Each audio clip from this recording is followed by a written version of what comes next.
ഉപേക്ഷിക്കാനെന്ന് വെച്ചാൽ ഇവർ പറഞ്ഞു വിടണം, അല്ലാതെ നമുക്കൊന്നും ചെയ്യാൻ പറ്റില്ല. 10,000 രൂപ കെട്ടിവെച്ചാണ് കയറിയത്.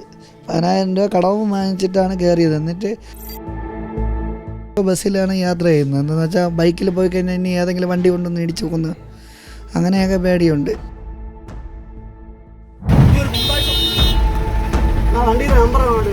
തിരിച്ച് ഇവർക്ക് കിട്ടുമ്പോഴത്തേക്ക് സ്വന്തം ഇത് പ്രശ്നം വരുമ്പോഴേ ആളുകൾ ഇറങ്ങുള്ളൂ.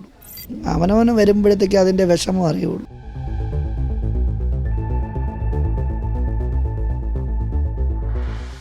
നമസ്കാരം. ഇന്ന് മറുനാടനൊപ്പം ഉള്ളത് KSRTC ഡ്രൈവർ യദു ആണ്. ഈ ഒരു പ്രശ്നങ്ങളൊക്കെ നടന്നുകൊണ്ടിരിക്കുകയാണ്. അതിൻ്റെ അലയൊലികളൊന്നും തന്നെ ഇവിടെ അണഞ്ഞിട്ടില്ല. അപ്പോൾ ഈ പൊതുസമൂഹത്തിൻ്റെ ഒരു പ്രതികരണം, യദുവിനോടുള്ള ഒരു പ്രതികരണം എന്താണ്? പൊതുസമൂഹം എന്ന് വെച്ചാൽ ആളുകളൊക്കെ പറയുന്നതെന്ന് വെച്ചാൽ ഇത് എന്ത് വന്നാലും നിന്നെ കുറ്റക്കാരനാക്കാനാണ് നോക്കുന്നതെന്ന് എല്ലാവർക്കും മനസ്സിലായി. അതുകൊണ്ട് ഇതിൽ തളരെയൊന്നും ചെയ്തത് വിഷമം തോന്നുന്നുണ്ട്. നമ്മളെല്ലാം കൂടെ ഉണ്ട്.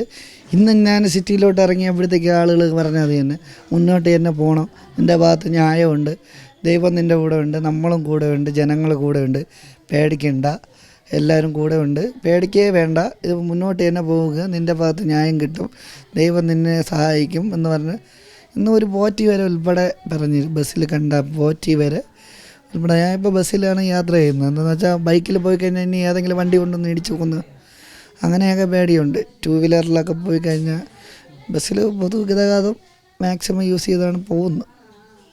വണ്ടി ചുരുക്കം. പിന്നെ അന്നൊരു സംഭവം, അതായത് ഭീഷണികളൊക്കെ ഉണ്ടായി. അപ്പോൾ അതിന് ശേഷം ഏതെങ്കിലും തരത്തിലുള്ള ഭീഷണികൾ ഉണ്ടായിട്ടുണ്ടോ പിന്നീട്? പിന്നെ ഭീഷണിപ്പെടുത്താനെന്ന് വെച്ചാൽ എന്നെ ആരും വിളിക്കാറില്ല. എന്നെ വിളിച്ചല്ല ഭീഷണി, ഇൻഡയറക്റ്റ് ആയിട്ടാണ് കുടുംബക്കാരെയും ബാക്കിയുള്ളവരെയൊക്കെ വിളിച്ചേ പറയാറുള്ളൂ. പറയുന്നതെന്ന് വെച്ചാൽ ഇത് തന്നെയാണ് പറയാനുള്ളതെന്ന് വെച്ചാൽ ഇവൻ ഇതുമായിട്ട് മുന്നോട്ട് പോകരുത്, സോൾവ് ചെയ്ത് പോകണമെന്നാണ്. എങ്ങനെയെങ്കിലും അഡ്ജസ്റ്റ് ചെയ്ത് ആരെങ്കിലുമൊക്കെ ഞാൻ പാർട്ടിക്കാരെ കണ്ട് സോൾവ് ചെയ്യണം. ഞാൻ പറഞ്ഞ് ഇങ്ങോട്ടാരും വന്നിട്ടുമില്ല, ഞാൻ അങ്ങോട്ട് പോവുകയില്ല. എന്തെന്ന് വെച്ചാൽ ഇങ്ങോട്ട് വരാനെന്ന് വെച്ചാൽ അന്നേ ആവാമായിരുന്നു. അന്നേ ഞാൻ മാഡത്തിനെ വിളിച്ച് പറഞ്ഞപ്പോഴേ ആവാമായിരുന്നു. ഞാൻ എന്നിട്ട് പല ആൾക്കാരെയും വിളിച്ച് ആരും അതിനുള്ള ഇനിഷ്യേറ്റീവ് എടുത്തില്ല. പക്ഷേ ഇത്രത്തോളം ആയത് തന്നെയാണ് മാഡത്തിൻ്റെ കുഴപ്പം കൊണ്ട് തന്നെയാണ്. അല്ലെങ്കിൽ ഒരു ആംഗ്യം കാണിച്ചെന്ന് പറഞ്ഞു തന്നെ ആ ആംഗ്യം കാണിച്ചതും ഏതോ ഒരു വീഡിയോ ഒക്കെ കയ്യിലുണ്ടെന്ന് പറഞ്ഞ് അതെന്തുകൊണ്ട് പുറത്ത് വരില്ലെന്നാണ്. ഇതൊക്കെ ഞാൻ ചോദിച്ചാലും ഞാൻ ചോദിക്കുന്ന ചോദ്യത്തിനൊന്നും ഉത്തരവില്ല. ഞാൻ ചോദിച്ചതിനുള്ള ഈ ഒരു കോടതി വഴി ചോദിച്ചിട്ടുള്ളത് കോടതി പറഞ്ഞിട്ടുണ്ട് അറസ്റ്റ് ചെയ്യണമെന്നൊക്കെ പറഞ്ഞിട്ട് ഇവരതിനുള്ള ഇത് എടുക്കുന്നില്ല. എനിക്കെതിരായിട്ട് എന്തെങ്കിലും കിട്ടുമോ എന്നിങ്ങനെ ചകഞ്ഞുകൊണ്ട് കിടക്കുകയാണ്. എനിക്കെതിരായിട്ട് കേസ് ഉണ്ടാക്കാൻ വേണ്ടിയിട്ട് ശ്രമിച്ചുകൊണ്ടിരിക്കുകയാണ്.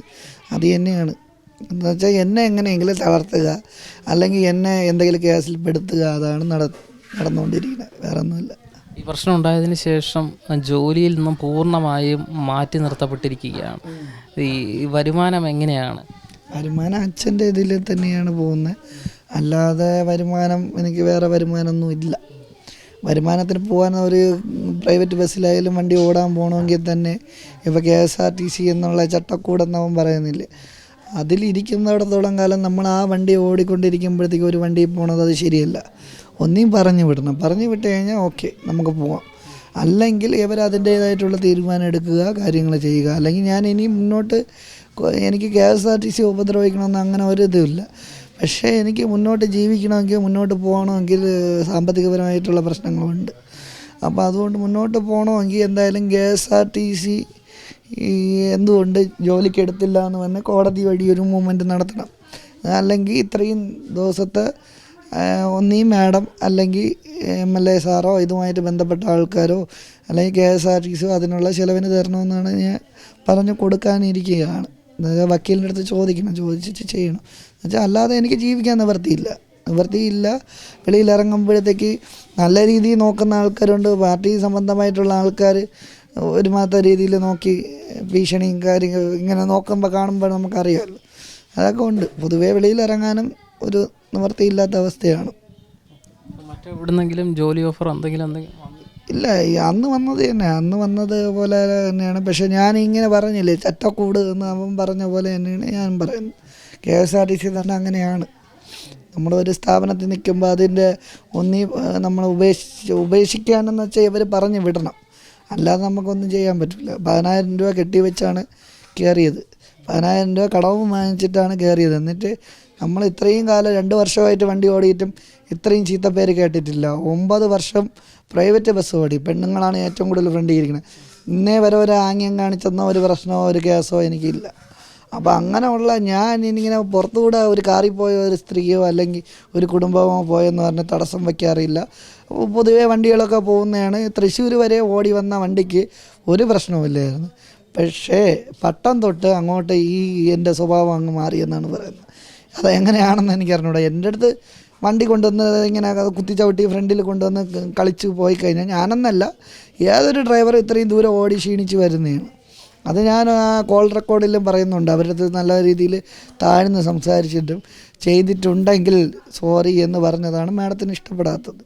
എന്നുവെച്ചാൽ നമ്മൾ ചെയ്തിട്ടില്ല, മാനസികപരമായിട്ട് തളർന്ന് നിൽക്കണോണ്ട് നമ്മൾ ചെയ്തിട്ടുണ്ടെങ്കിൽ സോറി എന്ന് പറഞ്ഞ് അങ്ങനെയെങ്കിലും വെറുതെ വിടുമെന്ന് വിചാരിച്ച്.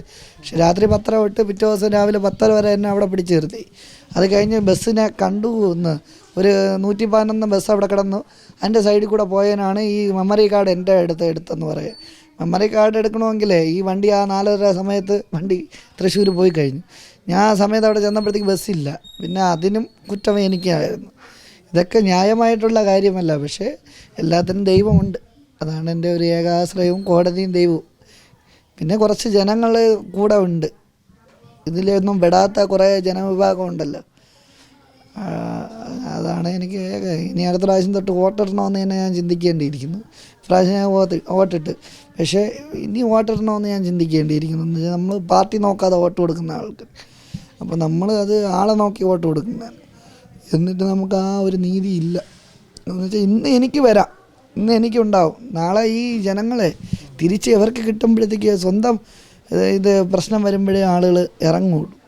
അവനവന് വരുമ്പോഴത്തേക്ക് അതിൻ്റെ വിഷമം അറിയുള്ളൂ. പക്ഷേ ഈ ആൾക്ക് ഇതിൽ ന്യായീകരിക്കുന്ന ആൾക്കാർക്കും തിരിച്ച് വരുമെന്നാണ് എൻ്റെ ഉറപ്പ്. ദൈവം ഉണ്ടെങ്കിൽ വരും, ഉറപ്പാണ്. ഇതിനൊക്കെ ന്യായീകരിക്കുന്നവർ സത്യമായിട്ടുള്ള കാര്യങ്ങൾ ഈ പാർട്ടിയിലുള്ള ഇന്നലെ മെഡിക്കൽ കോളേജിൽ പോയപ്പോഴത്തേക്ക് ഇതിലുള്ള ആൾക്കാർ തന്നെയാണ് എൻ്റെ അടുത്ത് പാർട്ടിയിലുള്ളതാണ്, എനിക്കറിയാം, മക്കളെ അറിയാം എന്നൊക്കെ വന്ന് പറഞ്ഞ് നീ യൂണിവേഴ്സിറ്റി കോളേജിൽ പഠിച്ചെന്നല്ലേ എന്നൊക്കെ പറഞ്ഞ് നമ്മൾ ഇത് ഇത്തിരി ഇതൊക്കെ ആയിട്ട് പോകണം. നമ്മൾ ഒതുങ്ങാതെ നമ്മൾ ഈ പാർട്ടിക്ക് എതിർത്ത് സംസാരിച്ച് തന്നെ അവരെ എങ്ങനെയായാലും നമ്മൾ പെടുത്തും. എനിക്കും പേടിയാണ് പറയാൻ. ഞാനിപ്പോൾ ഒരു ജോലിയിലിരിക്കുന്ന ആയതുകൊണ്ട് പാർട്ടീനെ കനുവ് കൊണ്ടാണ് എനിക്ക് ആ ജോലി കിട്ടിയെന്നൊക്കെ പറഞ്ഞ ആൾക്കാരുണ്ട്. കോർപ്പറേഷനിൽ തന്നെ ഉള്ള ആൾക്കാരാണ്.